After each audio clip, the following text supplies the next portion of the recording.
15वीं शताब्दी का भारत, टूटा हुआ समाज, धर्म के नाम पर बटी हुई मानवता और मुगल आक्रांताओं का अत्याचार।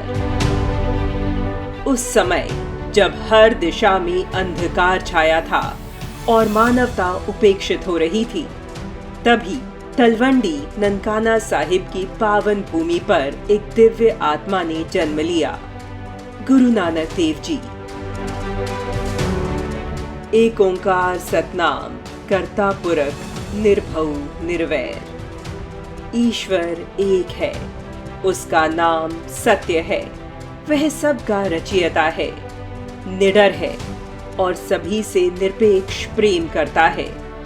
उन्होंने इस धुंधले होते समाज में ज्ञान, करुणा और ईश्वर एकत्व का दीप जलाया। उन्होंने नाम स्मरण, सेवा, दान, स्नान और भजन के माध्यम से मानवता को जागृत किया। हर गांव, हर तीर्थ, हर देश में उन्होंने प्रेम, एकता और ईश्वर भक्ति का संदेश पहुंचाया और इस संसार को दिखाया कि धर्म बांटता नहीं, जोड़ता है। पर क्या यह संदेश सिर्फ किसी एक के लिए था? नहीं, यह था पूरी मानवता के लिए। विक्रम संवत 1554 को जून महीने में वे सर्वप्रथम पूर्व की ओर निकले।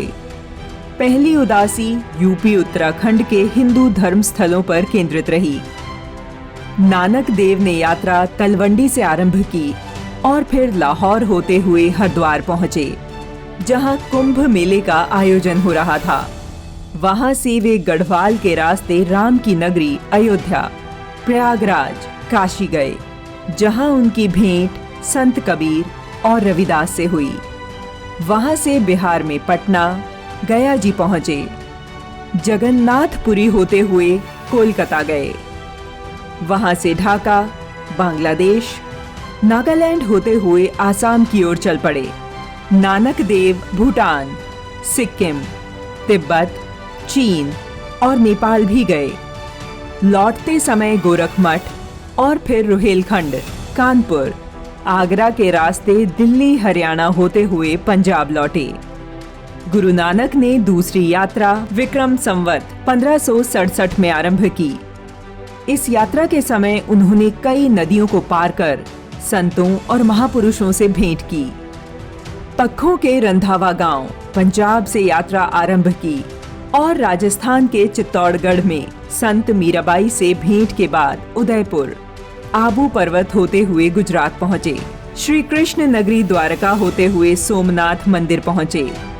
फिर नासिक से कर्नाटक के रास्ते गोवा पहुंचे। वहां से त्रिवेंद्रम, कन्याकुमारी के रास्ते श्रीलंका पहुंचे। नानक देव लगभग 14 महीने श्रीलंका में रुके। रामेश्वरम होते हुए Indonesia, Singapore, Malaysia, Tamil Nadu, Andhra Pradesh, Karnataka, Maharashtra और मध्य प्रदेश के रास्ते राजस्थान, हरियाणा होते हुए पंजाब लौटे। कुछ महीनों के बाद नानक देव तीसरी यात्रा पर निकल पड़े, जो विक्रम संवत 1573 से 1575 तक चली। पंजाब से हिमाचल के कुल्लू, मणिकरण होते हुए कीरतपुर, पंजाब पहुंचे। वहां से फिर नालागढ़, हिमाचल, माहिसर होते हुए तिब्बत पहुंचे, जहां से वे कश्मीर के लेह लद्दाख, अमरनाथ होते हुए पंजाब के पंजा साहिब, रावलपिंडी पहुंचे। नानक जम्मू में कटरा होते हुए पंजाब लौट आए। यह यात्रा नानक को बहन नानकी के देहांत के चलते जल्द समाप्त करनी पड़ी। बहन नानकी को अंतिम विदाई देने के कुछ दिन बाद नानक देव फिर यात्रा पर निकले। सामाजिक सौहार्द के उद्देश्य से आरंभ की गई चौथी उदासी विक्रम संवत 1575 से 1579 तक चली। पंजाब के तुलंबा, मुल्तान नगर होते हुए सिंध, अरब देश के मक्का और मदीना पहुंचे। वहां से मिस्र गए, फिर इजराइल, तुर्की, ईरान, तुर्कमानिस्तान, उज्बेकिस्तान, अफगानिस्तान होते हुए पेशावर पहुंचे, जहां से पंजाब के एमनाबाद, तलवंडी होते हुए पक्खों के रंधावा गांव लौट आए।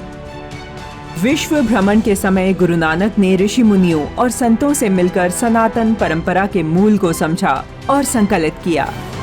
गुरु नानक देव जी आज भले ही शारीरिक रूप से हमारे बीच न हों, पर उनकी यात्राओं की गूंज हर गुरुद्वारे के लंगर में, हर सुमिरन में और जन जन के सेवा भाव में स्पंदित होती है।